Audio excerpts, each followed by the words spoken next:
வணக்கம்ப்பா. இந்த மருந்து மாத்திரை சாப்பிட்டுட்டு நோய் வாய்ப்பட்டுக்கிட்டு வயசானவங்கலாம் ரொம்ப இதாக இருப்பாங்க. அவங்களுக்கு உடம்புல பலம் இருக்காது, வாயில் வயிற்றுலாம் புண்ணு வந்துடும். அவங்க இந்த பிரச்சனையெல்லாம் இருந்து தப்பிக்கிறதுக்கு ஒரு கஷாயம் சொல்லித்தாரப்பா.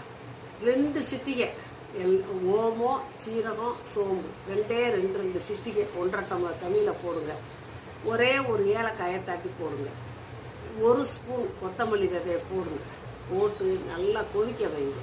சிறு தீயில் அந்த 1.5 டம்ளர் தண்ணி 1 டம்ளர் வத்துற வரைக்கும் கொதிக்க வச்சுட்டு, அவங்களுக்கு நாட்டு சக்கரை போடுறதுனாலும் போடலாம், இல்லை சக்கரை நோய் இருக்குன்னா அது இல்லாமல் கூட கொடுக்கலாம். இப்படி நீங்கள் கொடுத்துக்கிட்டே வாங்க. வந்தால் அவங்க காலையிலையும் சேர்ந்து 2 நேரம் காப்பி மாதிரி கூட அவங்க குடிக்கலாம்.